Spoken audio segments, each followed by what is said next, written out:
This is the BWF Wrestling Podcast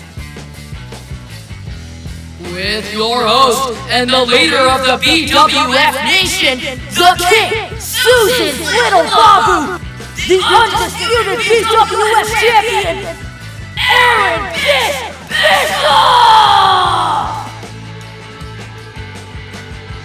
Welcome, everybody, to a very special Halloween edition of the BWF Wrestling Podcast. I'm your current holder of the BWF Championship, the Ultimate Bish. And we are joined this week by special guests.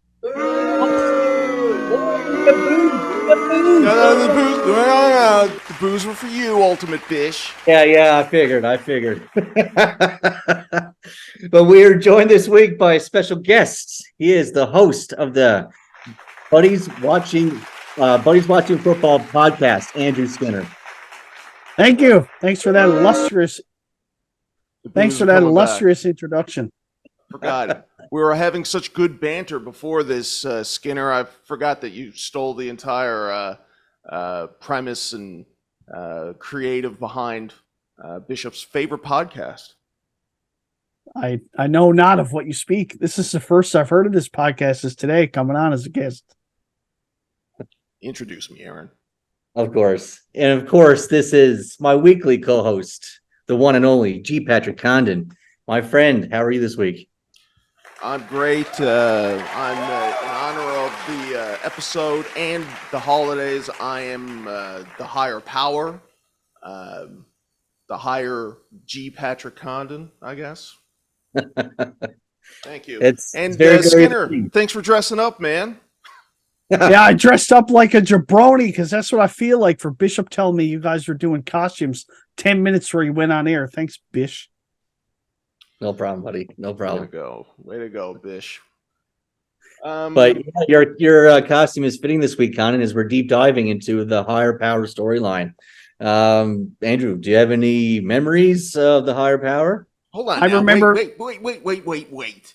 Bishop, wait to ask him until we go into the Chronicles. We don't want to blow the load right now, buddy. Okay. Plus, we got some crazy news.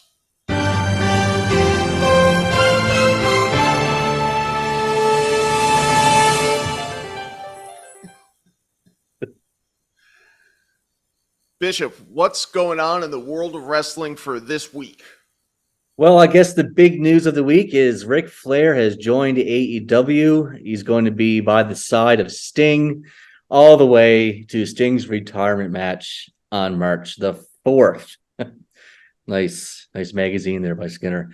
I called it last week. Ric Flair has been interjected into the storyline. There's no way he's not going to be wrestling in some sort of shape or form in this retirement match, either as a tag match with or against Sting. What do you think? Yeah, no, I'm pretty, I rarely speak in absolutes, but I said last week there was no way that Ric Flair was going to be doing this, that Tony Khan would be foolish enough to bring this old man that was technically dead on the operating table just a couple of years ago, but we're seeing a new Tony Khan here. Ric Flair. He will, at the very least, blade, I'd imagine, and turn on Sting would be my other thought. Yeah, I have to agree as well. They were saying that he was originally going to be brought in back when Andrade, El Delitilo, came around, but they had that infamous Dark Side of the Ring episode that came out the week of that was about the plane ride from hell. Exactly, yes. Mr. Skinner, have you ever heard of this plane ride from hell, this infamous traveling story? I have not. Give him the Cole's Notes, Bish. A lot of sexual assaults and attempted assaults. Well, there's a few things going on. Yeah, first of all, we had Mr. Perfect and Brock Lesnar fighting. They thought that they were the better amateur wrestler, so they started wrestling on the plane, and they almost blew the fucking door open. Let's see. X-Pac cut the ponytail of Michael Hayes while he was sleeping. Handsome Doc. And then yeah. Ric Flair exposed himself to the stewardess and Yes. Never got in Did the any trouble at helicopter. the time. What's That's that? incredible. He did the helicopter, apparently. He opened up his robe and he's like, just, yeah. Bishop, have you ever done the helicopter? As we all know, you have a huge, huge penis. If I did the helicopter, I'd take off my son, so I better not. Bishop's done the helicopter. He's a meat spin guy. And so anyways, he never got in trouble. Flair never got in trouble at the time, but now we are living in a different time and a different place. And so he got pre-canceled, but he's back now. And the answer to everybody's question is, how long can you return from a sexual assault scandal in the wrestling business? Is about 12, 14 months. You're good. Or Vince McMahon's case, probably 8 months, but yeah. Yeah. Good point. What else do we got, Bish? Impact Wrestling, going back to TNA. Huge, yeah. I mean, I love TNA back in the day. We've talked about it before in the podcast. Those weekly pay-per-views were awesome. I mean, and Kurt Angle, Samoa Joe, Hogan, that era, Jeff Hardy, Jeff Jarrett, all that's good stuff. I mean, they had so many good people down there. I think it's great. Have you been watching any of the shows lately? Because some of the highlights that I've been seeing are fucking amazing, and we're going to see actually some of those in the Real Deal later. But man, Impact/TNA looks pretty good right now. Nice. Yeah, no, I didn't watch any of the Bound for Glory. I know the results though. And it seems like it was a good show. TNA has gone through this kind of weird metamorphosis, because I remember when they finally dropped TNA became Impact, it was like, yes, you want to distance yourself from this brand because it's just associated with botches and like eye-rolling storylines and just mismanagement and stuff. But again, like you have the blessed time, a lapse of time, and now the TNA brand is something that guys our age would feel nostalgic for and remember kind of fondly. Yeah, I can't wait. I might actually become an avid watcher of the show. Nice. And you might have another reason to tune in, because there was reports that at Bound for Glory, Mr. Siamothy Monty Punk was there. Charlie Monty Punk was backstage at the Impact tapings. Bishop, do you think that CM Punk is gonna go there? No, not a chance in hell. I think he was there to get his friend a job, Ace Steel, which he did. I think Punk is Survivor Series bound still. It's hard to believe him not showing up at Survivor Series. Speaking of Survivor Series, though, Randy Orton apparently has been confirmed to make his return. Didn't know that. Didn't know that. Good transition, though. Good segue. I was going to say, speaking of not showing up to Survivor Series, Roman Reigns not booked for another WWF pay-per-view show until Royal Rumble. Not a big deal. I don't... if he was in like the War Games match, maybe but at this point, and we'll get into this later in the show, Roman Reigns matches are kind of paint by numbers, and until there's a real contender to take away that championship title, there's no point in watching him wrestle anyways. He's wrestling at the Crown Jewel against LA Knight, though, correct? Yes, and we'll get into that later. He's ahead. We're also going to get into how awful you are at making predictions, Bishop, because you're 0 for 2 in the last couple of weeks. And Skinner, did you see what happened last week? Well, it's hard for me to keep up. My back's just been so bad from carrying Bishop on my podcast. Yes. I haven't had a chance to tune in. I've spent most of my time in the hospital, to be honest. Well, thoughts and prayers to you and yours. Bishop ate the dreaded mushroom ice cream. Mushroom mixture. mango, yes. Yes, and he did not upchuck. which I was very impressed by. But this week, we're going one step further. We're going to see this man puke dill pickles and ice cream. Correct, Bish? You're mixing that in with the mango stuff again? No, I got some butterscotch bullshit, something or other that's been in the fridge since probably May or June. So it's going to be fantastic. Nice. I love the fucking freezer burnt bullshit, and it's gross ice cream anyway. The reason why it's been up there since May or June is no one wants to eat it. So fair enough. Yeah. All right, so we got that to look forward to. That'll be the last thing, I guess, that we do today. Just keep stringing these people along. Skinner, do you guys do stuff like this? Do you guys tease stuff at the end of your show and whatever? No, we don't, mostly because we have no idea what we're doing start to finish, so it's hard to tease what's going to be at the end of the show. We don't even know what it's going to be ourselves. Yeah, okay, fair enough. It's a little technique I learned at K-Rock. Tease ahead. How did I learn this at K-Rock? Well, stay tuned. We'll get into that later. Right now. I think we're going right into mailbag, are we? No, it's mailbag, or are we gonna do a real deal? Oh, sorry, yeah, real deal. Okay. Yeah, it's a real deal.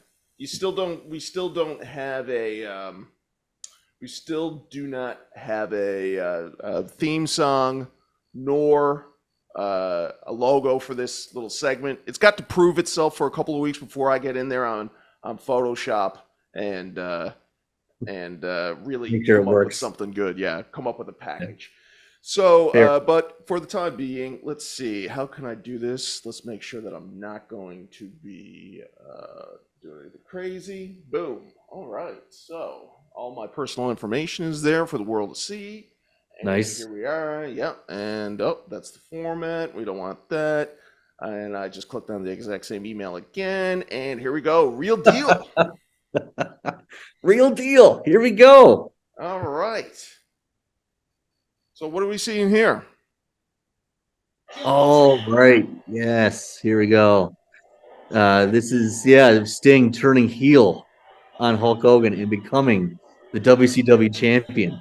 I totally forgot this even happened, but this is some pretty good shit here. Where are we in the timeline of WCW? This has got to be 1999. It has to be. Oh, yeah, they got that logo. It's probably 2000, actually. Is it maybe even 2000? Yeah, 99, 2000 era for sure. This is back when I used to watch wrestling. This is what I'm getting into now, yeah. Were you a WCW boy, Skinner, or a WWE, or no preference? I mean, I prefer WWE, of course, just because that was what was jammed down our throats. But I, much like you talking about TNA earlier and the nostalgia, something about WCW, man, just felt so pure. I really loved watching the WCW product when I was a kid. Agreed. It helps, too, that they're not around, so it's stuck in time. They're a product of its time. Oh, the big boot. Yeah. Wow. That big boot was a big botch. Holy crap, he missed him by like 4 inches. Here comes Diamond Dallas Page out of nowhere for some reason. I'm saying it ain't so, DDP. Right? Don't do it. Don't do it. No. God, why? Why? Stick to yoga, you son of a bitch. Doing the bang. Here we go. Is this it? Is this how Hogan loses the championship to Sting? At least he didn't come out dressed like La Parka, am I right? Right? Oh, it's 2. Hogan will not stay down for anything. Oh, no. Oh my God, he got the ref. This is WCW at its peak right here. What do you mean it wasn't a 3 count? Just Diamond Cutter the ref. Bret Hart, that son of a bitch. Bret screwed Bret. That's a hot take. No comment.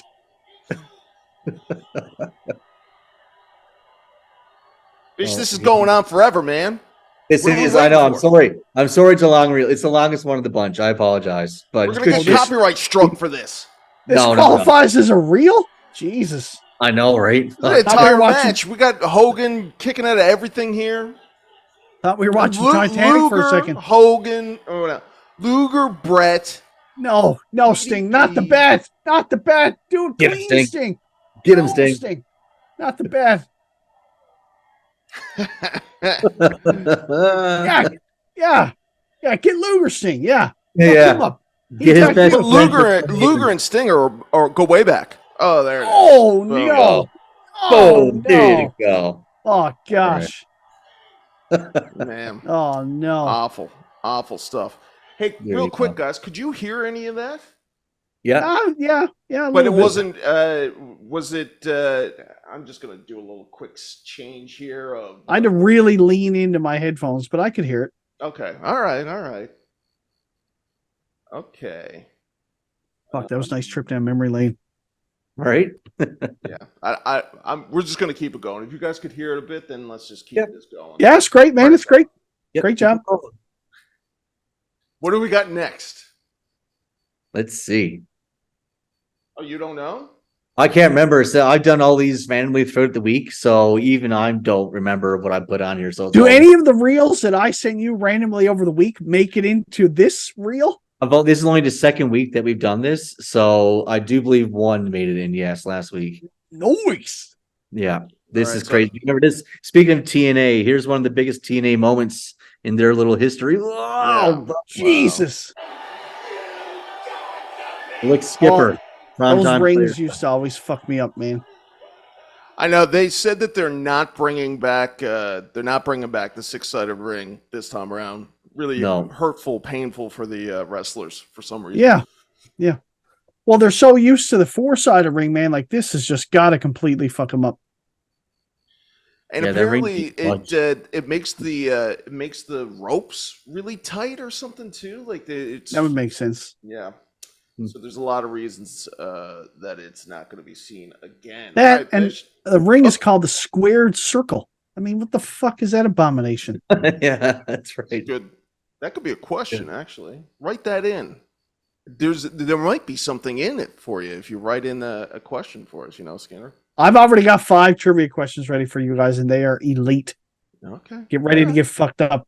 And they aren't this fucking Mickey Mouse multiple choice shit. You guys got to fucking rack your wrestling brains for these. It's not no Stone Cold Steve Blank. Okay, perfect. Okay, all right. I thought about doing that. We got here is what you were talking about earlier. I'm going to keep the sound off for this. We got this is Bound for Glory. Yeah, the last pay-per-view. Will Ospreay versus Mike Bailey. Just some of the highlights, man. These guys are balling out.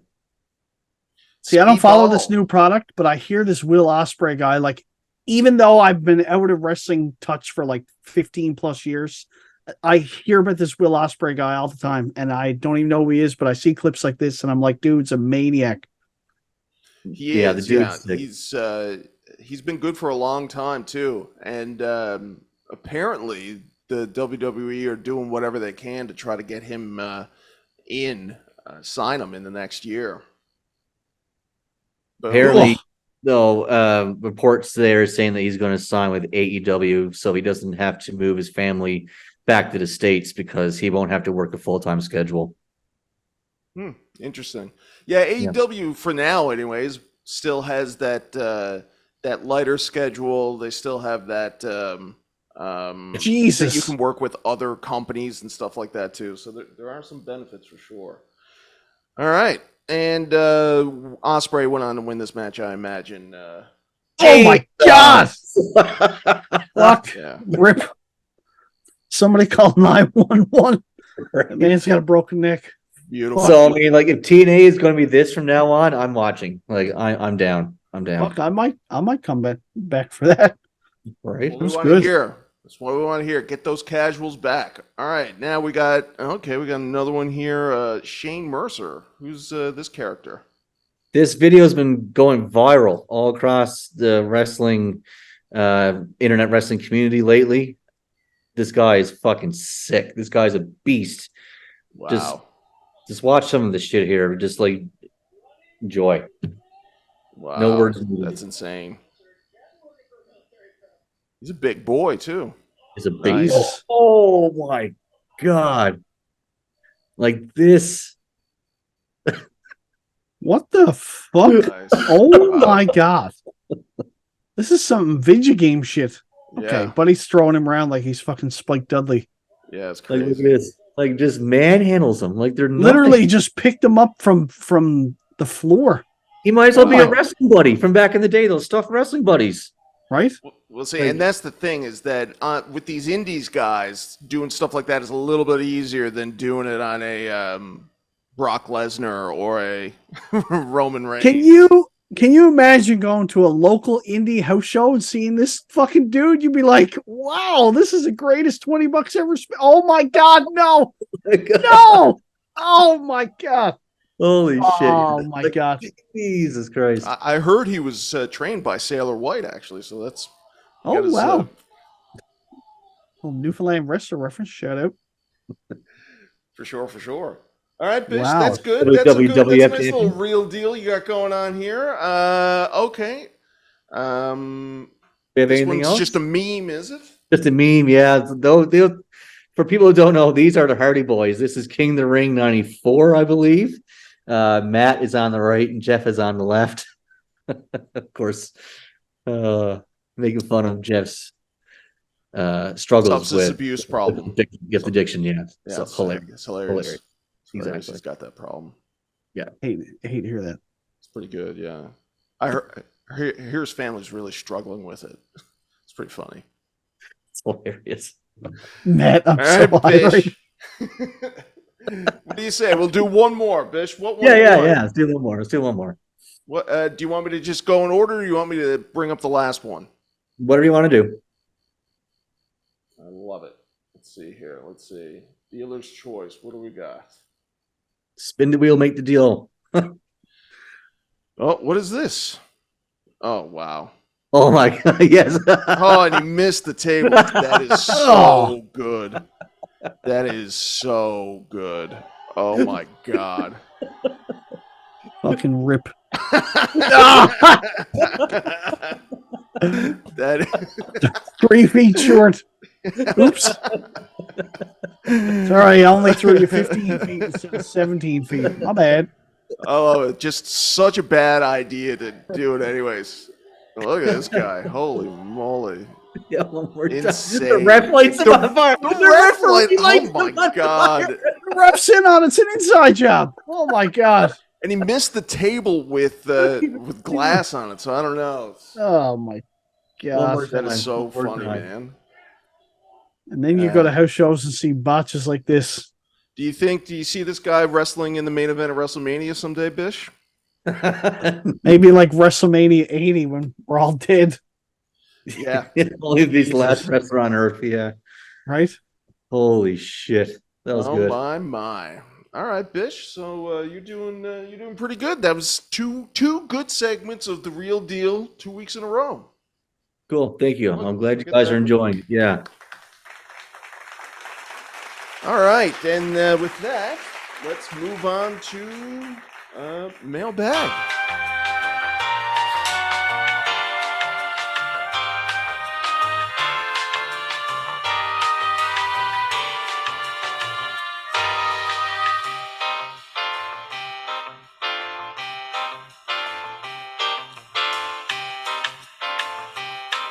You know, every now and then I'll be watching another YouTube show or whatever, and I'll hear some of our stock music come up.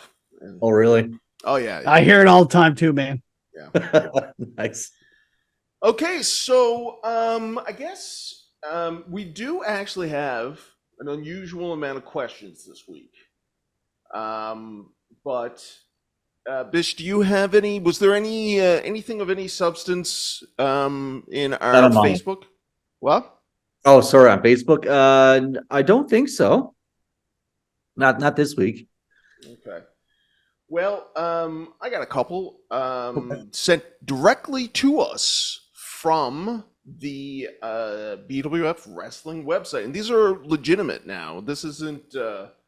I miss the old school mailbag. I mean, eventually we just ran out of dick questions. You know, The S. Sutton questions, man. Every time I heard S. Sutton, I knew it was going to be fucking legendary. We're here to please the audience. All right, so let me see here. But first, I think I'd like to let me just. Okay. And let me know, you guys, you can hear this? Yes? Yeah. I can't. Could turn it up, maybe. I'm already laughing. We recently made the transition to video when it comes to the BWF podcast. And with that, we want to give back to you guys, the loyal BWF Nation. So what does that mean? Well, it means that we have a contest that's going to blow your mind. And to announce this contest, I went on to Newfoundland's #1 morning radio show, K-Rock Mornings, with J-Lac, Campbell, Candace. Hundreds of thousands of Newfoundlanders listen to this radio show every morning. Yeah. All right, so let me tell you about G. Patrick Condon. You're saying that he's something we created here at K-Rock, which is not true. He came to us fully formed. In fact, I was aware of his podcast. You're wasting some of your valuable time doing this podcast. Not just my valuable time. Yeah. I'm also wasting money. Giving away a $200 NWA World Heavyweight Championship. What? That's right. That's right, folks. For the next couple of weeks, we are doing crazy giveaways. We got the BWF stickers, high quality. We got the BWF t-shirts, high quality. The grand prize, the BWF Championship belt. All you have to do to qualify to win is go to bwfpodcast.com. Just shoot us a question. We want to hear from you. We want to hear from you about your wrestling topics and anything else. We love you, BWF Nation. I love you, and Aaron Bishop loves you. Loves you enough to give away his BWF Championship belt. That belt's worth over $200. bwfpodcast.com. The form is right there. Listen in every week, and if we read your letter on the show, you qualify to win. Draw's happening soon, so don't wait. Get in on it now. You're giving away my precious? My precious? And the response has been fantastic, Bishop. Hundreds. We've had hundreds of emails in so far, and the clip that I just played you is going live on all our social medias with a boost. And, I think we're looking at beginning of November, we'll do the draw for the BWF Championship belt. Oh, my God. No, this can't be happening. This can't be happening. Oh, it's happening. It's happening. It's happening. So we've had a lot in the K-Rock Nation that emailed while I was doing the spot there on Monday. We have some people. I mean, some people didn't really get what I was trying to go for. So we had a question that came in that said, what is your favorite wild game to eat? Wow. Skinner, you can answer this too. Do you have any wild game that you like to eat? Or your Moose, favorite? of course. We're from Newfoundland, man. Moose, of course. I don't think there's any other answer. Bishop? No. Moose. Yeah? Yeah. All right, Andrew McCoskland. We read your email on the show, and now you are in the draw to qualify to win that BWF World Heavyweight Championship belt. Hold it up to the camera there, Ultimate Bish. Here we go, folks. Wow. We all yours. Yeah. There might even be an autograph on here or two. Wow. Is that autographed by the Bish? That's Abyss and Ricky the Dragon Steamboat. That's Colt and that's Colt well over. Forget those jabronis. Where's the Bishop's autograph? Oh, they'll That's go true, on there Bish. too. Yeah, They'll go on there. Whoever wins, we'll ask them if they want you to sign it. We got Jamie Hibbs here. Jamie Hibbs. Jamie. Now, who was Jamie, I guess, thought that we were talking about a trivia question, maybe. I don't know. Okay. Jamie goes, who was the longest reigning NW champion in history? Now, NWA champion? yeah. The longest reigning NWA champion. I'm not stealing one of your questions, am I, Skinner? No, Nope. You didn't have that one? Nope. Sweet. Wow. I'm assuming it's got to be back in like the 70s or even 60s around there. So I'm going to go ahead and say maybe even before that, because this belt's been around since the 1900s. So you know what? I'm going to go back and say Lou fucking Thez. Ooh, okay. Yeah, that's a good guess. Let's see here. I'll bring it up on the old computer. Is this an order? Yeah, it must be. Yeah. Still, Orville Brown had it for quite some. Lou Thez, yeah. I think you might be right, buddy. Wow. Lou Thez again, yeah.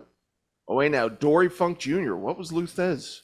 So we're looking You to can beat probably what? sort God. by reign length. All right, thanks, bud.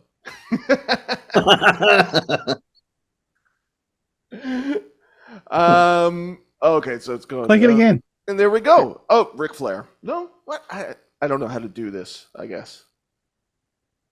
We'll just say that you were right with Lou Thez. Am I All right? right. I'll take it.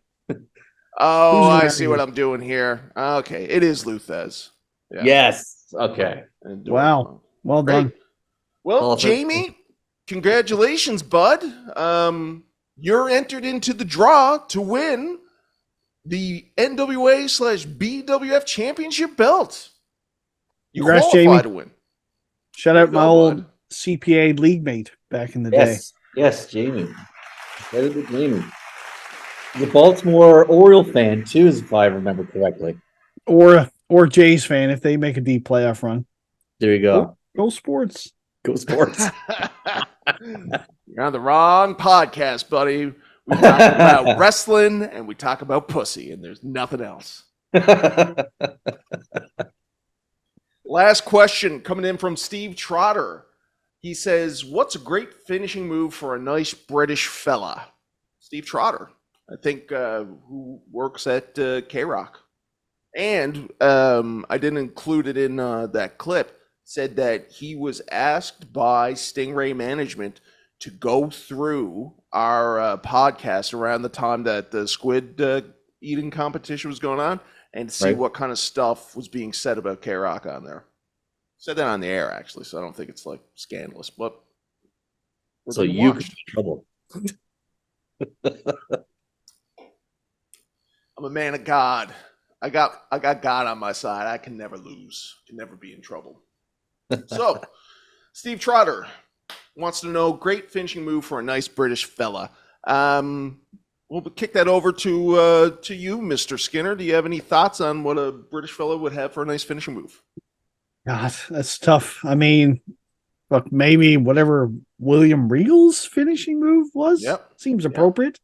That would be my first inclination. Would be well, I guess what was the step over toe tangle or something? William Regal, towards the end of his career, between like 2001 and for like a while after that, was using the brass knuckles. He would just use the brass knuckles. Yeah. Jesus. That's all he had. What was it called? Power of the Punch? Power to punch. Yeah. Wow. Or of course you could go with the British Bulldog and his running power slam would be another appropriate one. Yeah. Bishop, Good do you one. have any thoughts? I mean, European uppercut's not really a finished move, but I mean, maybe you do it hard enough. I don't know. But no, yeah, I don't know. I have no idea. I have no idea. And there you go. That's our resident wrestling expert, Aaron Bishop.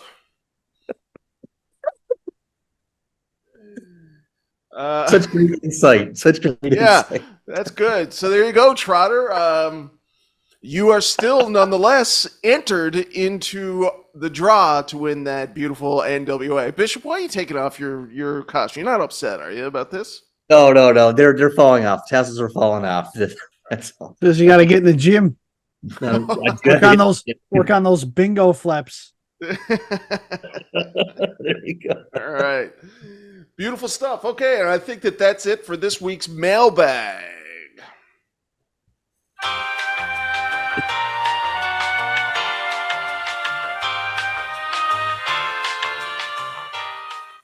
One for the books. One for the books. One for the books. What we're gonna do? I'm just completely lost now. Are we doing trivia now? Yes, we are. Trivia time. I'm hoping I get to do my Mount Rushmore at some point. Oh my god! Yeah, Last one absolutely. passed. I appreciate that. I'll give you an applause on that one. Good. That's still a thing, right? I assume Yeah, when you get well, a guest on, you get I that mean, Mount it's, Rushmore. yeah, it's true. It's kind of a shtick thing that we go on. That was Bishop's questions again. Oh, my Mount Rushmore is very sticky, we'll say. Oh, cool. I'm down. Wrong.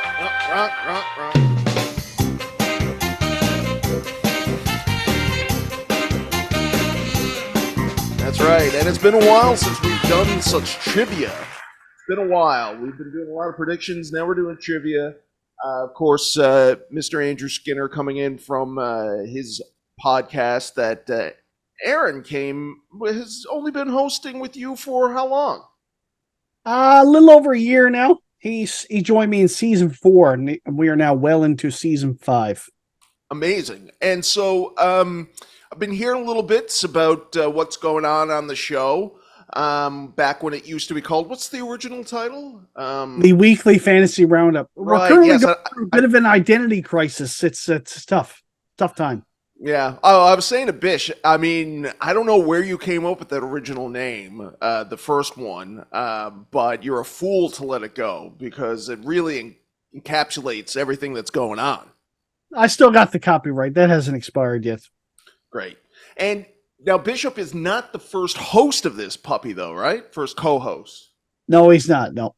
Now, are you able to, or did you, if you signed some NDAs, you don't have to get into it, but what were the circumstances that brought Aaron to the weekly fantasy roundup?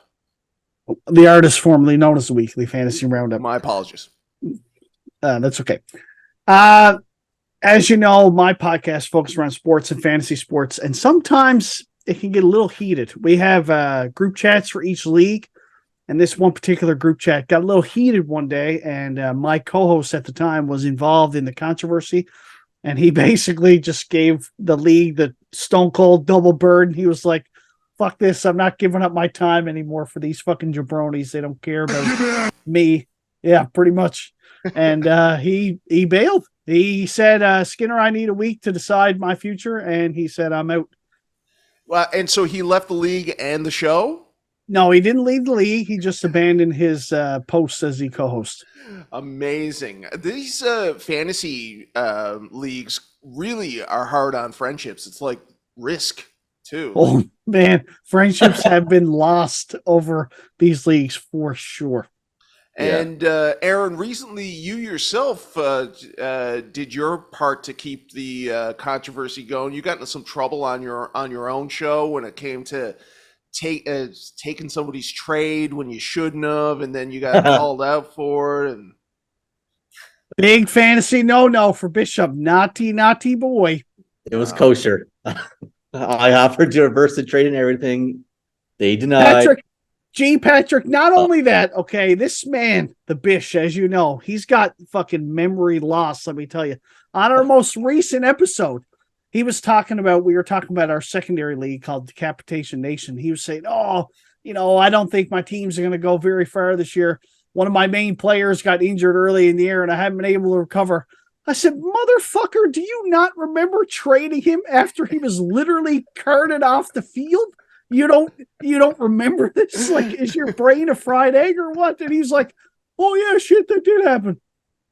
This fucking guy, man. Amazing. Not surprising whatsoever. Has it helped him at all, his cheating? Because, I mean, he comes on here and he says, Pat's got a pat, and I'm always being accused of being the cheater. Has he benefited from his nefarious ways? Let me tell you. Years ago, everyone argued when Bret Hart had the famous Montreal screw job that Bret screwed Bret.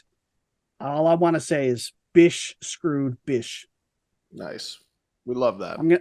Yeah, it's true. Now the irony is that the guy he made the trade with, he's eliminated from the pool. Bish is still in, riding the coattails of the two players he stole from our dear friend Michael. Technically, I traded one of them away, so I don't know. I'm just riding the coattails of one player. Thank you very much. All right. I love it. I wish we had that kind of controversy on this show, but I'm glad to talk about it for a moment, if for only a moment. But what brings you here today, I'm not sure, again, I put this to Bish. I'm not sure if he actually came to you about this, but I think that this trivia should decide whether or not you keep your BWF name or if you go back to your old fantasy name. Have you agreed to these terms? Bish didn't bring that up. He very loosely mentioned that we were going to have some kind of debate over the naming rights to BWF. I politely reminded him that the last time a wrestling entity took on an entity with a similar name, they got owned, be it the WWF versus the World Wildlife Fund. They got thanked for coming out, and then they became the WWE. So I said, like, maybe we don't want that to happen. History tends to repeat itself, but I'm here today officially to concede the BWF name. I'm here to say on the air, for the record, it was all shtick. I just wanted to, help promote my podcast by basically stealing your name and ideas. I tried to steal the fucking NTV news music. I tried stealing it all. I had no idea about that. Everything. Wow. I tried. Okay. I messaged Bish. I said, Bish, do you have the audio clips that you guys use in your podcast? Because if so, I want them all, and I'm going to steal them all. Well, Skinner, my beef was never really with you because I never have an issue with somebody trying to get ahead in this massive ocean of the podcast world. My issue really turned out to be one of Mr. Ultimate Bish here and just his turncoat ways. And now I'm hearing these stories of what's going on in your group chat and in the fantasy league, and then we're over here and Bishop's playing two sides, it seems like. And now, as a result, he's got two podcasts that are named after him that he refuses to even admit are actually named after him. Yeah. I mean, he forces me on the air to say Buddy's watching football. It's really called Bishop watching football. Yeah, I know. He forces me to say Buddy's watching football. Yeah. He's basically got a gun to my head the whole episode. I'm a hostage on my own podcast. It's terrifying, man. I feel you. It's actually really good. Bishop watching football. I like that. Bishop Wrestling Federation. But you know what? If you were to keep it, then we would have easily transitioned into the CWF, which we could say is like championship wrestling fucking podcast or whatever. But we would know that it would be the Condon Wrestling Podcast. That's right, as it should be. I mean, look, I'm out here promoting this show on morning radio. Right here, right now. CWF versus BWF. Trivia championship trials here. All right. I'll take that deal. All right. Okay, so instead what's happening is whoever wins the trivia questions that I've come up with gets the naming rights to this podcast, the one I'm on right now. Yeah. So you go back and to whatever you can make a new name or whatever. But yeah, if Bishop wins, then we will go back to BWF. And if I win, then we'll call it the CWF. There you go. Okay, so how's this going to work? I'm going to read these out, and do you guys just jump to answer them, or does somebody get a chance first, and if they get it wrong, the other gets to jump in? What's the format here? I'll be a gentleman and allow the lady to go first. Wow. That's 2023, Bishop. Men are identifying as women all the time. It's not an insult anymore. You pig. All right. I'm just waiting for Bishop to start identifying as a podcaster so I don't have to carry his ass every week. Hold on. There we go. I'm using the soundboard today, baby. All right. I get to go first. What do you got, Skinner? All right. Question 1. WrestleMania 10 was my favorite WrestleMania of all time. True. As it contained my favorite match, the Razor Michaels ladder match. But this pay-per-view was also special because it featured not one, but 2 WWF Championship matches. Those were Luger versus Yokozuna and Brett versus Yokozuna. Both of these championship matches had a special guest referee. Who were those special guest referees? I'll put on the music just for fun, but I got this. Mr. Perfect and Roddy Piper. That is correct.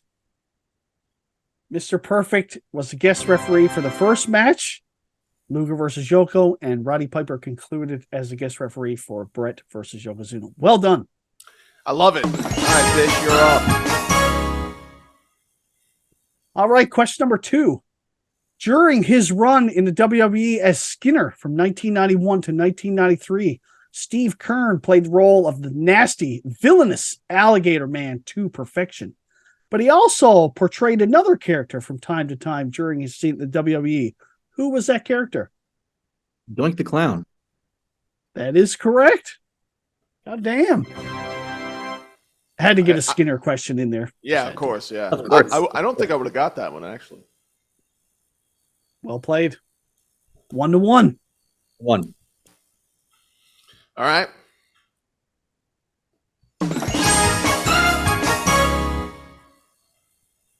All right, question number 3. WrestleMania 1 was epic for several reasons, namely because it put the WWE on the map as the wrestling promotion at the time. Several celebrities were in attendance and even participated, such as Cyndi Lauper, Liberace, Mr. T, and Muhammad Ali.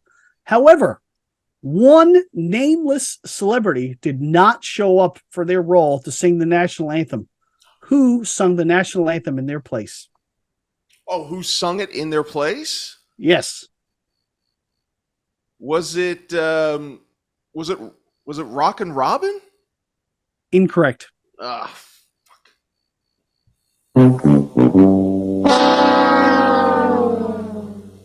So we're talking WrestleMania 1, right? Yes. Mean Gene Okerlund. That is correct. oh no. Oh no. I didn't. And now you get to go again, Bish. That's 2 for Bish, 1 for Gene Patrick. Question number 4. Hell in a Cell debuted in 1997 and was made famous a year later by the insane match between The Undertaker and Mankind in 1998. Several titles were defended in Hell in a Cell, but it was quite a long time before a title actually changed hands within Hell in a Cell. Who won that title and from whom did they win it? Whoa. Okay, so Hell in a Cell. Titles changing hands. It wasn't the six-pack challenge. Kurt Angle won that one. Hell in a Cell. Was there Hell in a Cell in 2001? I don't think so. Brock and Taker were in Hell in a Cell in 2002. Championship didn't change hands there. Jericho and Triple H were in Hell in a Cell. Okay, so I'm going to say no, it wasn't that one either. Fuck. I'm going to say, oh my God. Oh my God. I'm 2005, 2006, my brain here now. I don't. Got him. I'm going to say Undertaker over Edge in 2008. Incorrect.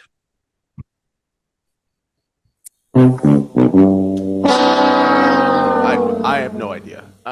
So you said 2008. Okay, let me talk through this. 2002, there wasn't any. 2003 was the Brock and Taker match. 2004, so 2004.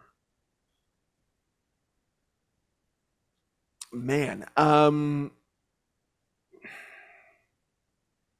you're talking pure Hell in a Cell, right? It's not a 3 stages of hell, although there wasn't a Hell in a Cell. I'm going to guess Triple H and Batista. Incorrect. The answer is Undertaker defeated CM Punk for the WWE title in 2009. That was the first time that the title changed hands in a Hell in a Cell match. Wow. Good question. I stumped the fucking bish. Nice. Wow. The elbow. So, yes, well done. So, Thank you. Bish, you're still up 2-1, and we are on Last question. the last question. Okay, so I got to get this right to go to a. And it goes to me first, right? It does. All right. Question number 5. I would be remiss if I did not have a question about soon-to-be retired Sting. The man has had the fucking legendary career, the mother of all careers. It was announced recently that legendary wrestler Sting is calling it a career in early 2024. His career has spanned several decades, from 1985 all the way to 2015. During his illustrious career, he became the only wrestler to have won the NWA, WCW, and TNA world titles.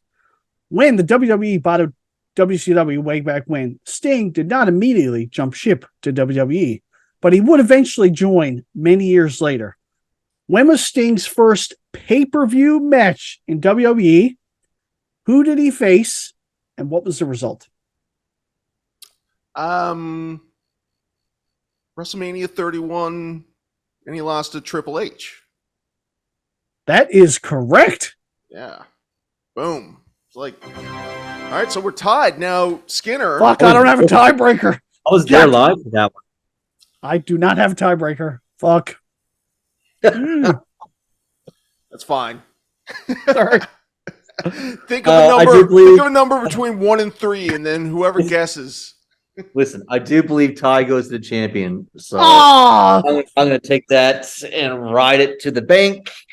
It's going to be no. I'm just kidding. I'm kidding. No, that's fine. That's fine. You enjoy that title for as long as you have it, buddy, because soon it's going to one of the BWF Nation, and they're going to have me to thank for it. And that's pretty much the end of the rant right there. I didn't really have more of a point to put on it there. But that was a lot of fun. I want to thank you guys for tasking me with trivia. And I also want to thank Bish, who told me you guys were covering one subject midweek and then changed it again. And I actually had a couple of questions that I changed because of the change of the coverage for the Chronicles. So yeah, we still are gonna do a Kevin Sullivan thing, but we have been contacted coincidentally by somebody that's looking to grift us. So we're deciding whether or not we're gonna give this guy some money so that we can bring him in and tie it all in. That's cool. That's really cool. Yeah. Oh, yeah. I mean, this was all about. I mean, people. Once people know that you got a podcast, they'll charge you money for anything they can. Right. You know. Right. But yeah, hopefully we will have Mr. Sullivan on the show at some point in the future. That would be amazing. Maybe. We'll see. Maybe. We'll see. And with that said, we won't be doing Kevin Sullivan's story this week. We will be doing Higher Power. And Bish, this is where you get to shine, buddy. Every week we wait with anticipation to hear you tell us the story of one of wrestling's most interesting, intriguing matches. And this week we got something to tie it all into Halloween, don't we, Bishop? We do. We are doing a little spookier, little kind of subject, I guess. We are going to do the Higher Power storyline. I like to begin first by going right back to 1998, right before all this started. Paul Bearer at this time was with Kane, but he turned on Kane and reunited with The Undertaker. And with that, Taker and Kane switched roles. So Taker was now the heel and Kane was the face. They began talking about the Ministry of Darkness, like a plague of evil that would soon be unleashed on the WWF. Undertaker later tore through the lives of Kane and Stone Cold Steve Austin to the point where Undertaker attempted to actually embalm Austin alive. He tried to have Kane committed to a mental asylum. He crucified Austin on his cross. Kane ended up costing Undertaker a buried alive match against Austin at In Your House and then Undertaker disappeared for several weeks, delaying his satanic plans for the WWF. While he was away, Justin Hawk Bradshaw and Farouk, they formed the Hell's Henchmen, a dark, menacing tag team briefly managed by the Jackal, who you may now know as Don Callis in AEW. Now, Don Callis does not have good memories of JBL when they were together. Oh no? Yeah, I remember hearing that Don Callis started changing out in his car because JBL would mess with him in the dressing room. But I mean, stories about JBL being a bully are pretty infamous. But anyways, just thought I'd throw that in there. I didn't know that they were supposed to be working as part of a team at the time. Yeah, absolutely. Said they were known as the Hell's Henchmen, and the Jackal would go on commentary, and he would say that his acolytes would usher in the age of tribulation, and that the Jackal would actually be the puppet master controlling everything from the shadows. This effectively set the stage for the Ministry of Darkness, with the Jackal acting as like the man behind the curtain, like a Wizard of Oz kind of thing. But soon after this, he would actually leave the Federation, and Farouk and Bradshaw, they would just change their names to the Acolytes, and they would become henchmen of a then unknown new leader. As one of their first orders of business, the Acolytes abducted Dennis Knight, that you may know as Phineas Godwin, part of the Godwins in the Pig Farmer tag team on Raw's War, and they took him to He. Weeks later, he reveals himself to be the Undertaker. He's now shaved his goatee into like a I don't know, like a chin thing. I don't know, like he looks the James Hetfield from Metallica thing. The beard, exactly. no mustache thing. Yeah, and he started dressing like a druid. At the Royal Rumble, the group Undertaker, Mideon, Dennis Knight, because they rechristened his name to Mideon, and the Acolytes would abduct Mabel, and they would rechristen him Viscera. So what are we seeing here now? So we see we're going to watch Dennis Knight being turned into Mideon, are we? Yes, we are. Eventually, Edge and Christian and Gangrel would also join the Ministry of Darkness. But as we can see here, they got him really tied up here, huh? Yeah, he's tied up there. He's saying, "Please help me, please help me." Sorry, hold on a second. It seems like they cut away did they just cut away to go to the Godfather there? They really care about his well-being, right?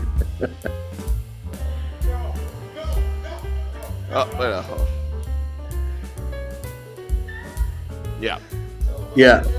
All right.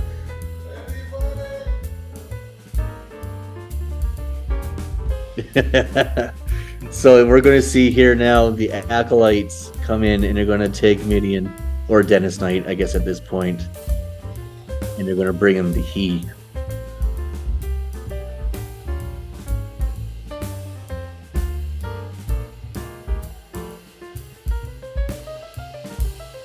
Now we can skip ahead here to probably the 6-minute and 40-second mark here. So the Undertaker comes out. He reveals himself to be He.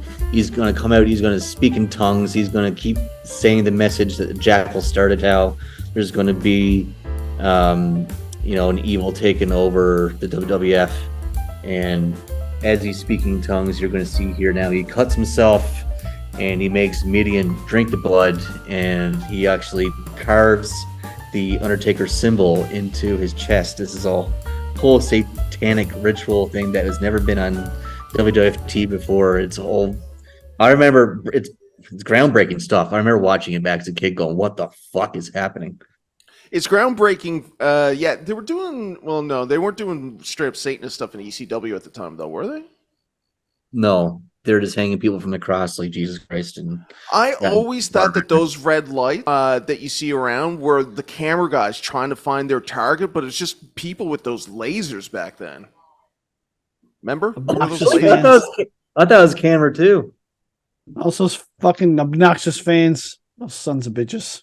Right? 90s, man. Anything went. That's right. So you can see here, Taker now is pouring his blood into the cup. I wonder how they did that. Obviously, You mean how they did that? He obviously really cut himself. right? Yeah.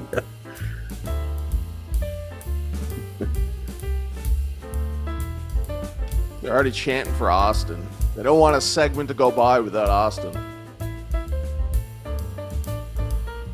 No, not this time. Austin's hot, man.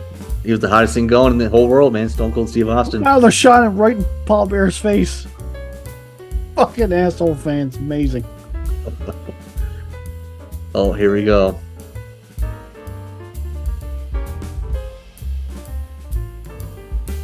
Bradshaw back when he was cool. Yeah, right before JBL. Here we go. Taker takes his dagger. I mean, this is some crazy shit. I'm surprised USA even allowed this on TV. It's quite spooky. It's quite spooky. I'd say, like a lot of things, USA probably didn't know it was happening before it was happening. And they were like, you know, WWE was probably like, it's easier to ask for forgiveness and permission. Here we go.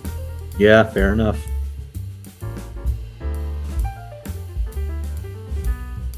There you go.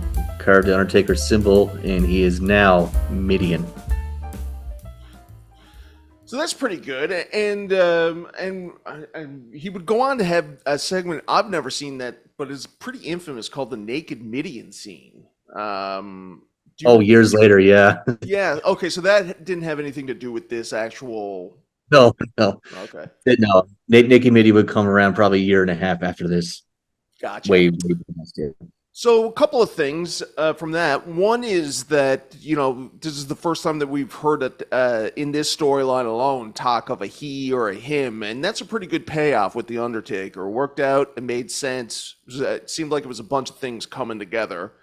And he's getting work for his boys in the back, right? Because Midian was, Dennis Knight was part of the Bone Street crew, right? Which is the Undertaker's clique. Which was Undertaker and a bunch of jobbers, pretty much. Yeah, took a bunch of people who were floundering around the mid-card scene, weren't doing a whole lot, that were his buddies, and just tried to elevate him. He did a great job. So we go now to the Vince McMahon. So Vince McMahon was claiming that Undertaker was living his character. Trying to break the fourth wall here in wrestling. He's living his character. That's So awesome, actually. I remember hearing about that, but I didn't know. I remember this. Holy shit, I remember this. So after McMahon Fuck was your teddy bear. right, so after McMahon was saying you're living your character too much, he said, okay, fuck this. I'm going to take over the WWF. Now I'm going to start by terrorizing you and your family. That teddy bear was Stephanie McMahon's. That was hers as a kid, so this is a good way to really play some mind games and fuck with Mr. McMahon here. Yeah, Amazing. yeah, that is really good, because what I was going to say, like, certainly at this time, Vince has already done this big speech about where it's not about good guys and bad guys, and everything is all the storylines are supposed to be grounded more in reality and not cartoonish. And then meanwhile, you have this very supernatural storyline. And I'm going, well, how does this all cohesively fit together on the same show? But when you get Vince saying, hey, you're buying into this Undertaker thing a little bit too much, it's a really cool idea. I bet you that was Vince Russo. Oh, 100%. Vince Russo. One of the very few things that Vince Russo would get right. But actually, no, that's not fair. That's not fair. Russo did a lot of good things back in the Attitude Era. That was a bad take. I do apologize. Wow. Immediately called yourself out. I love that. Horrible take, Bishop. Fuck. I was going to let it pass, actually. But yeah. I know. But so because of this, Vince McMahon would send the Big Boss Man after the Undertaker, and that would start their feud leading up to WrestleMania 15. Speaking of Hell in the Cell matches, the Big Boss Man and the Undertaker had the first ever Hell in the Cell match at WrestleMania at that WrestleMania 15. And at the very end of the match, the Undertaker would end up hanging the Big Boss Man from the top of the cell. This is crazy. Boss Man at the time was acting like he was dead. Apparently, the rumor was that he was going to return as like a ghost or a spirit type of character. Thank God that didn't happen. But as we can see here, one of the crazier things of the Attitude Era happening, a man being hung live on TV. Like, how do you pull this off? This is impressive as hell to pull this off. Apparently there's some sort of cable in the back giving him some sort of relief, but it does look insane, doesn't it? It looks Yes, nuts. it does. It looks real. That's bad. Like, kids, do not try this at home, for fuck's sakes. Right. And so it's actually attached like under his Yeah. gimmick. Yeah, makes sense. Yeah. You know, I remember all this, man. Fuck. Crazy. I heard about God, this. you never get away with this now. Jesus. Oh, no, Jesus. No, absolutely not. I heard about this. It's pretty infamous. I'd never seen it before. That's well done and very disturbing. Very disturbing. Right? So after this night at WrestleMania, the WWF introduced Stephanie McMahon as an on-screen character for the first time when the Ministry kidnapped Stephanie. Corporation member Ken Shamrock later found Stephanie in a boiler room with the Undertaker symbol on her forehead. In an act of vengeance, Undertaker ordered the Ministry to abduct Ken Shamrock's sister, Ryan Shamrock, and sacrifice her on one of his symbols. Also, when the Undertaker actually learned that Shamrock obtained the information as to Stephanie McMahon's whereabouts by forcing it out of Christian, Undertaker punished Christian by flogging him. The next week after that, Shamrock, with help from Mankind, found his sister crying in a boiler room, which ruined the Undertaker's plans again. The week after that, Taker tried to sacrifice Shamrock, then ordered Edge and Gangrel to sacrifice Christian as well. The Brood refused and turned against the Undertaker, making them the only voluntary defection from the Ministry during its existence. There is a lot to unpack there. Yeah, that's a lot of story happening, and all of it very realistic. What was what? And so I never even knew that the acolytes voluntarily left. It wasn't some sort of swerve where they came back. They went on. They were faces. They would end up being the drinkers and barroom fighting guys after that, I guess. No, the acolytes are still part of the Ministry. It was the Brood that. Oh, right. Okay. Edge and Christian are ride or die, man. They don't fuck around. Yeah. Okay. Right. So they would go on, I guess, to be part of the Terry Invitational Tournament then. Yes, that we covered. Later, as we've covered. Yeah. So yeah, they don't want to be dealing with crying ladies. They want to be talking about ladies with the big enhanced bosoms. Humbly jumblies. And I guess I wonder. It'd be curious to find out how long after Gangrel would be kicked out of the WWF totally. It wouldn't be much longer after this. Yeah, because he very quickly became dead weight. Right. Okay. So the main story right now is that Undertaker is actively trying to get the Vince McMahon's daughter and sacrifice her. And Vince is becoming a bit of a good guy, I guess, right? Yeah. Just by nature of him trying to protect his daughter. We finally found the line for Vince McMahon, for Mr. McMahon. Exactly. At Backlash after WrestleMania, Vince had Shamrock face the Undertaker in hopes that Shamrock would break the Undertaker's ankle with the ankle lock. OG. I love the ankle lock. Shamrock's awesome. We need to go more in depth with Shamrock at some point. But his plan backfired, and Shamrock endured an assault from Bradshaw after the match. While Shamrock got his ass kicked, the Undertaker commandeered Stephanie McMahon's limo and drove off into the night while screaming. Stephanie in the back seat was shouting, "Ah!" And do you remember this? Yeah. This is where Undertaker goes, "Where to, Stephanie?" This is infamous.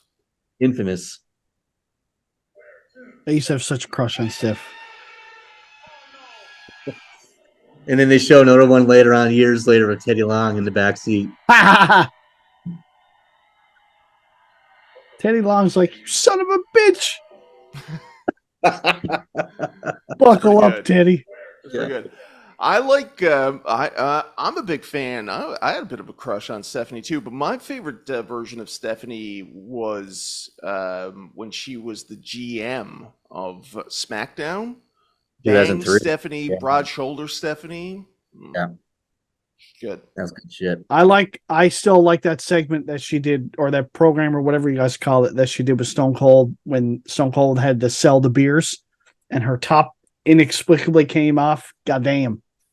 My favorite Steph moment right there. We'll have to Google that Look at that. after we go off. Oh, air. you know, you've Get seen that it. the real deal. Yes, get that on the fucking real deal. Okay, so do you want to take a break here and go into our predictions and then come back to see where and what Undertaker's going to do now that he finally has his hands on the boss's daughter? Yeah, Yes. absolutely. Spooky stuff, ladies and gentlemen. Kids, don't worry. It's from the 90s. The Undertaker can't hurt you now. Or can he?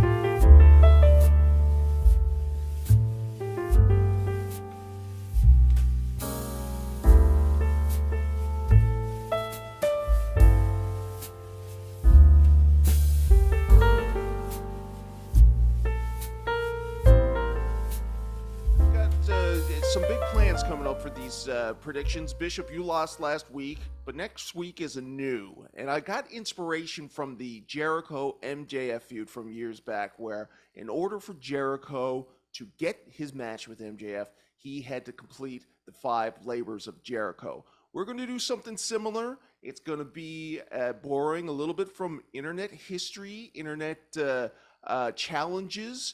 We'll debut it next week, but it will be a slog, a journey, and it might be the only way that you'll be able to keep that championship belt of yours, but I doubt it. But anyways, next week we will reveal the first punishment, which could be you eating dog shit. I don't know where I came up with that idea, but it might be that. Or you, or me too, I guess, if I lose. Well, if I have to eat dog shit, I guess I have to eat dog shit, right? I mean, fuck. Can't say no. But yeah, we will reveal that. I have no idea what's going to be revealed myself, so I am just as intrigued as you all. So stay tuned. I'm on the edge of my seat. Right, Skinner. Do you have any suggestions for what we could do by any chance? Oh, I've got a suggestion. Way back in my Gander collegiate days, I was part of a gross food eating contest, and this particular combination stands out to me as the grossest thing I've ever put in my mouth in my life. We had to go through a series of challenges. We had to eat all these foods, and everyone passed everything. So then once everyone passed everything, they started combining things, okay? And when they put garlic butter on top of Baker's chocolate, it was instantly the grossest thing I'd ever put in my mouth in my life. It was like projectile spew, like fucking some Team America World Police shit. Wow. Like just All right. That's good. my suggestion. Garlic butter on Baker's chocolate. Good fucking luck. That's good podcasting right there. That's good material. All right. I did the gross food eating contest in collegiate as well back in the day, and I didn't win. I remember eating dog biscuits. Bishop, or would you be interested in doing that? I've ate dog. Food. I've ate dog biscuits before. All right, whatever. Don't blow the gimmick, buddy. Don't go into business for yourself. I mean, if I have to, if I have to, okay. Don't go into business for yourself. Okay, we'll figure out something. But Yeah. in the meantime, I ate a dog biscuit and then I ate something lemon. I remember I was like disgusted with lemon. It gave my bad tummy and everything. And somebody said, "Oh, I got a Jolly Rancher here to get the taste out of your mouth." Oh And no. wouldn't you know it, they gave me a GD lemon flavored Jolly Rancher. Oh, wow. And that was, you know who it was? That was former town councilor Sarah McBriarty. That's what you got Shout out leading Sarah you? McBee. My former Gander? neighbor on Towers Avenue. Shout out. Oh, yes. Shout out Tower. Love that area. All right. Great spot. So, Crown Jewel, we're only going to do 3 matches because, and even one of the ones that we're going to be talking about is, I think, Bish, pretty much a foregone conclusion. So we'll start off with that one.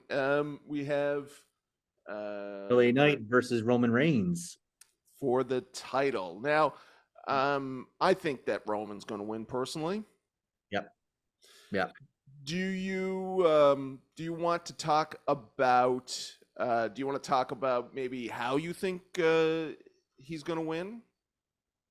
It's going to be a screw job somehow. I mean, or Solo or Same someone thing. else in the bloodline is going to do something. Some run in after Roman's clearly down and beaten, and he's got him down, and then somebody's going to run in. Yeah, it's not definitive. Skinner, you watching Crown Jewel on next Saturday, November 4th? Don't even know what it is. It sounds like it's wrestling though. I can see the image. I'm picking the dude with the glasses. He looks badass. Nice. I'm actually super interested in this because I am of the opinion that you don't need to be an expert to get these predictions right. So Skinner doesn't know who any of these guys are. He picks LA Knight. And LA is badass. I agree. Good call. Well, not a good call. He's definitely going to lose, but it's cool that you like him. He looks cool. He does. He's the next hot thing for now. We'll see where that goes. Next, I believe we said, yes, Mr. Bring this up here. I'm reading the card now. Does Rey Mysterio still wrestle? Am I reading this correctly? Yes, that's one of the matches that we'll be betting on. Can you see that any good there? Yep. It's the traffic, yeah. Looks like Seth Rollins versus Drew McIntyre. Right. See, I see some dude that looks like a young Hulk Hogan and some jabroni with a title. I'm picking the Hulk Hogan dude. Him. Drew McIntyre. Drew Mac. Sure.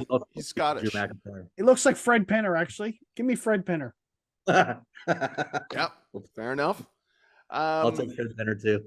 You are going for Drew as well. Okay. Well, I will take Seth, and I hate to do it, but because everything that is bad about Seth Rollins, again, Skinner, I gotta say that your perception is bang on. This guy is a jabroni. He used to be a really cool character. Now I don't know what the hell is going on. He's just kind of like the Joker. He's kind of wacky and stuff, and really disappointing. But I will take Seth. I think that the reign of Seth continues on. I don't think that he's going to lose his workhorse title in Saudi Arabia. I think he keeps it. Although he does have bad luck with titles in Saudi Arabia. Does he not, Bish? I have not watched a Saudi Arabia pay-per-view probably since the Greatest Royal Rumble. Now, is this for political reasons? No. Don't watch the product, the current product as much. Right. We don't watch the product. We don't watch the product. Yeah, it's our tagline here. It's a wrestling podcast where we don't watch wrestling. We don't really watch the product. And I hear you. Fuck, I've watched wrestling in so many years. It's sort of childish. I wouldn't say that. It's just like how, I'm not saying that people aren't creative nowadays, but how many fucking storylines can you possibly have? And I miss all the colors, man. Hulk Hogan in the red and the yellow and Mr. Perfect in the fucking bright leotards. Now it's a fucking contest so you can get the most fucking tattoos. Fuck it, man. I'm not into wrestling now. I mean, I wouldn't go that far, Skinner. My God. Jesus. This is a wrestling podcast. Sorry, I'm just a guest. Holy shit. You're going to get us canceled. He is into wrestling, ladies and gentlemen. He's just not watching the current product. You got to choose your words. I mean, carefully. Old school wrestling, old school. Yes, like that's fine. back in the Yes. Deborah days. She's Yes. my gal.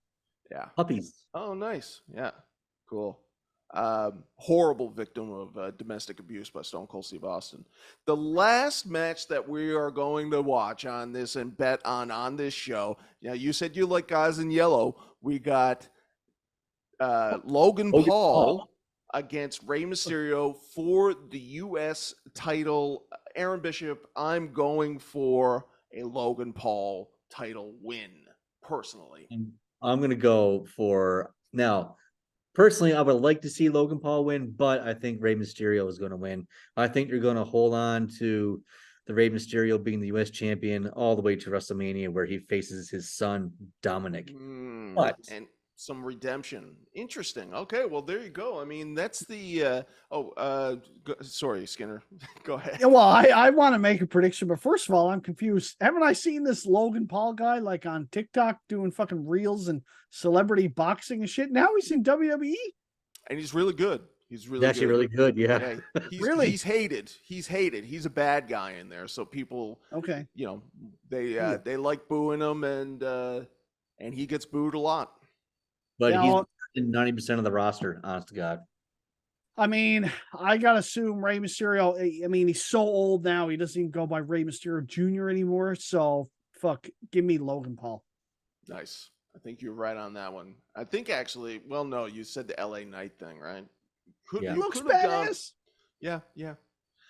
And maybe you'll go 3 for 3 and prove once and for all that you don't need to know shit to do these. I don't know shit about fuck, and I'm getting them all right. All right. Imagine LA Knight wins. We'll play this all back. It'll be horribly embarrassing. We'll have you on the show because I guess both me and Bishop will have to do the first level of yes.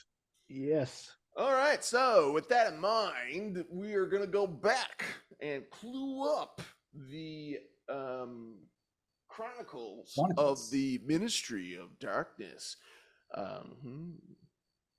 Now, Bishop, when we last left off, Stephanie McMahon was being taken away in a limousine by that dastardly, satanic Undertaker. What does he do with her?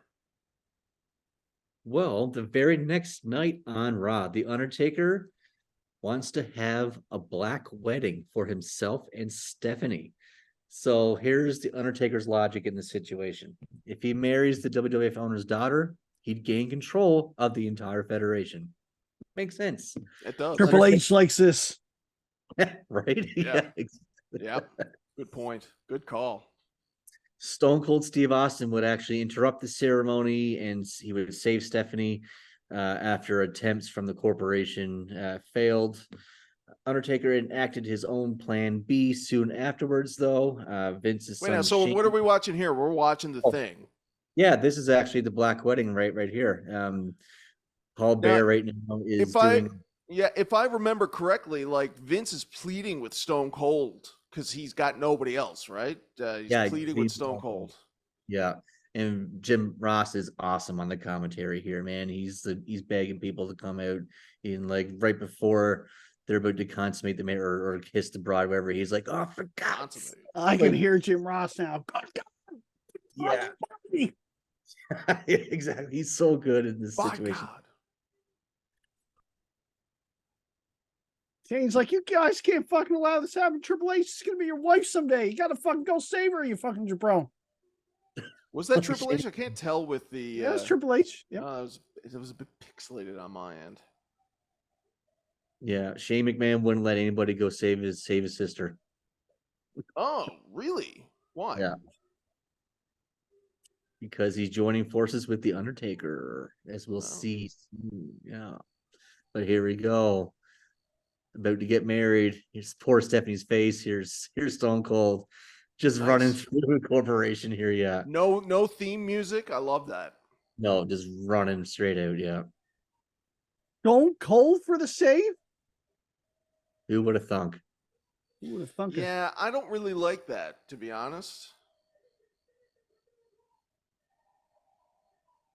Here's a chair shot. Boom! There you go. Boom! Unprotected. Back when things were real, damn it. Back when they used to hit people in the head with chairs. Imagine that. Stone Cold just taking care of business. Boom! Oh my God. Jeez. Wow. No one putting their hands up there.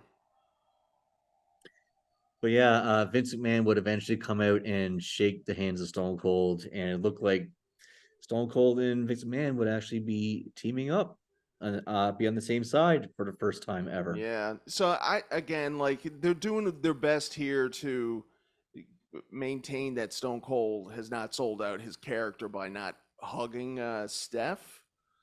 Right. But it's a little bit too much of a heroic deed by a guy that's supposed to be an anti-hero. Shout out to Paul Bear trying to read them vows as quick as possible, knowing it's all going to shit. Nice. Right. Yeah. Percy. Just He was fly good. through them like I saw a photo of LA Knight. He was managed by Percy Pringle back in the day, Paul Bearer, back when he Yeah. was Eli Drake. oh Mhm. wow. Yeah, Cool. yeah, he's Last been. person to be managed by him. So we go now to the end of this story, this ghoulish story. Everybody knows that they really shit the bed on this, but this whole story has been about the higher power. Who is the higher power? Who is the guy that the Undertaker is serving and is doing all this deeds and mysterious, devious duties and spooky things? Who is the higher power? That's the question. It was the new Who Shot JR for its time. I remember, man, this stuff like it was happening yesterday, especially this higher powered. I remember the reveal back in the day on TSN. The recording didn't start until, or the taping didn't start until 1:30 in the morning. I was in grade 9 at the time. I used to record these things and watch them in the morning before going to work or before going to school the next day. And I woke up, yeah, right. He was working in the salt mines back. Right, yeah. And I just remember waking up in the middle of the night just as the reveal happened. And I was like, God damn it. And Right. then I turned off the TV and went right back to sleep. I But honestly, I'd say for me personally, this is probably right around when I tuned out. I remember having a vision in my mind of who I thought it should be. I was like, maybe Jake the Snake is coming back for this, or maybe Ted DiBiase, or I felt like it probably should have been Mick Foley just based on how everything played out. But I remember when the reveal happened, I was like literally like, and unsubscribe, never watching this again. And Yeah. that's exactly what most fans thought too. They thought those people were going to be the reveal. Bruce Pritchard recently on a podcast said that the Big Show was being considered for the role. Even Dr. Death Steve Williams names was thrown around for some reason. But And there here was we that go. rumor too that Christopher Daniels, Fallen Angel, which I don't think would have made any. I mean, in theory, it makes sense because he has this whole religious kind of character and gimmick, but he was a nobody back then. So that is the reveal. I don't see that happening. That got theory had been debunked by Christopher Daniels. He said he was nowhere close to signing a contract at that time. Oh yeah, I gotta think something must have happened behind the scenes. Like they must have had somebody else in line for this, and something must happen behind the scenes, whether it be an injury or a contract dispute or something, or dispute or something. There's no way that it was planned for who it was. There's no way. no. Well, the original plan was for Stone Cold and Vince to team up against the Undertaker and the Higher Power, whoever that may be. For whatever reason, they couldn't come to an agreement on who that should be. Undertaker also got injured right before this, and he knew he was going to have to take some time off. So just the whole thing just started going off the rails. Yeah. McMahon didn't even want to be the Higher Power. He had to be convinced to do it. Yeah. So I didn't know that. I mean, but this is another sort of classic story of where they begin something. A classic like reason why people can't get into wrestling is that they start something and they don't know where it's going to go. And so each week they're building up this question and after Monday they're like, we don't know who it is either. We don't know. To me, I never heard until much later that Jake Roberts was one of the suggested ones. That would have been the ultimate. That would have made sense. It would have been awesome. To Skinner's point, I don't know how far it was, and maybe Bishop, you do know how far along it was, but I know that Jake Roberts was brought back to be in creative around this time. but it did not work out for whatever reason, drugs, creative differences, whatever. But either All way, the above. yeah, it didn't happen. And what we did get was an Yes. infamous moment. This, yeah. It was me. It was me all along. Fuck. No, it wasn't.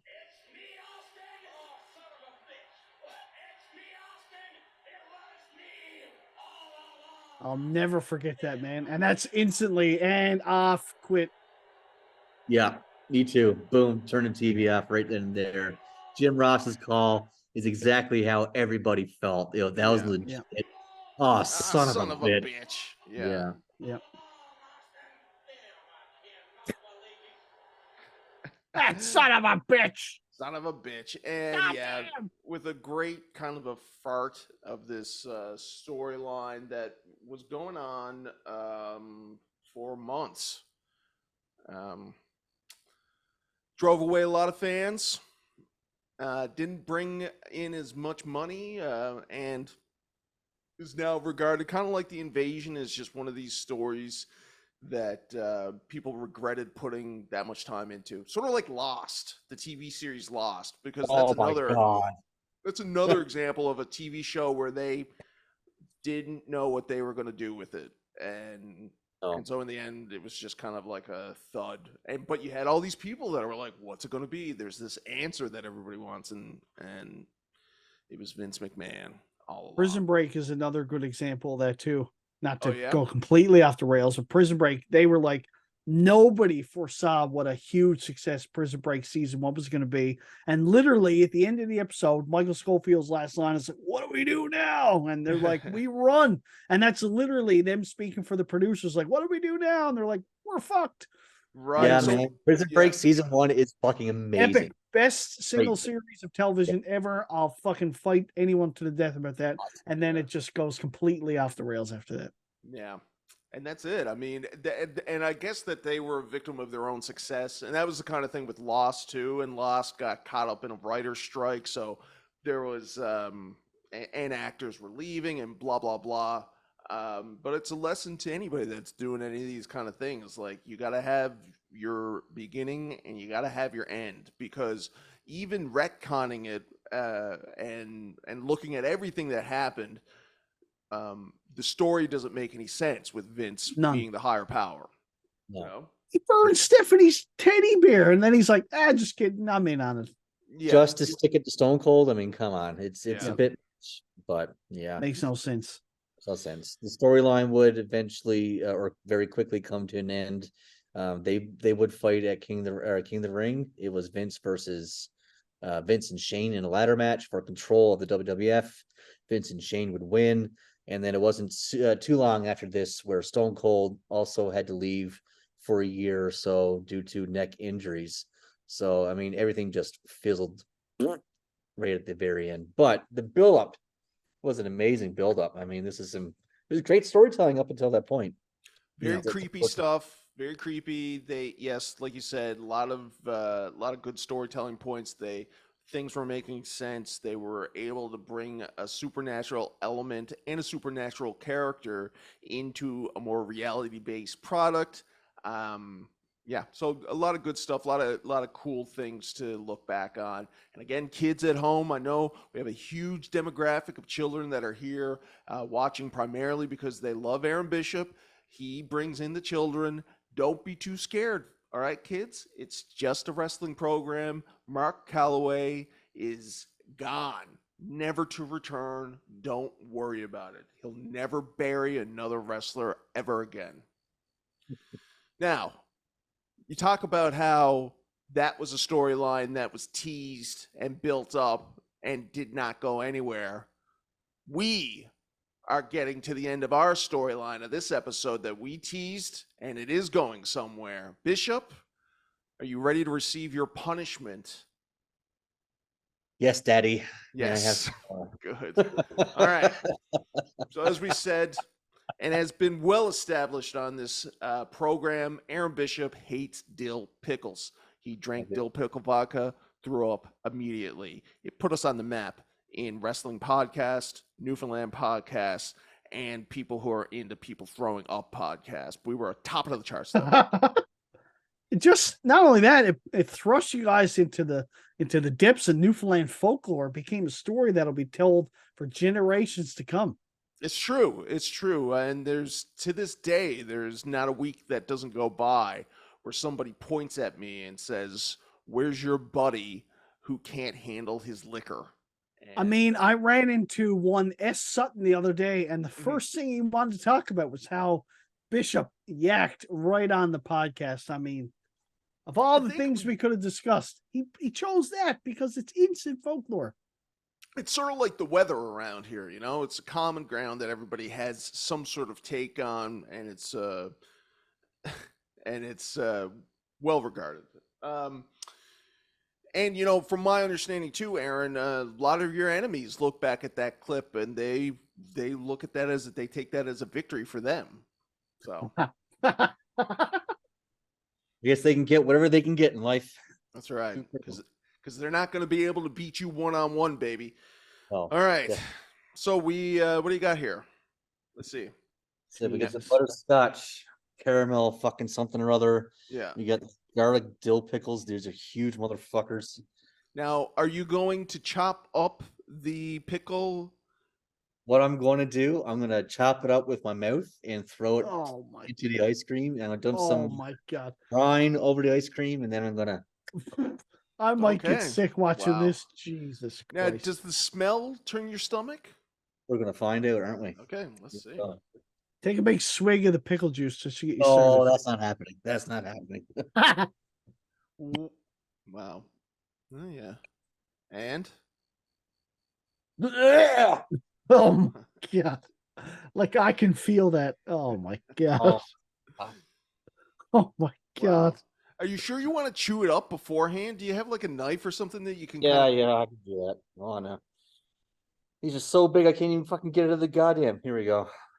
No, I'll torch myself. I'll chew it up. That's what she said? Yeah, I was thinking. It's good. It's a good one. Oh my fucking God. Oh my God. Oh my God. Oh my God.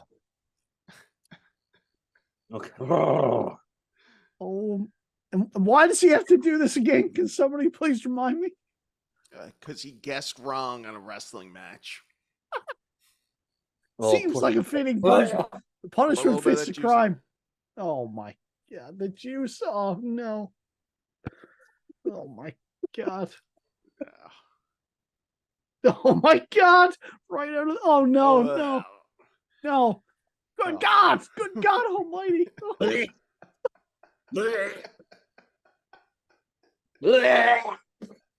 Well, we can't see. Oh no. Oh no. Just try it again. Keep going, you son of a bitch. Oh my God.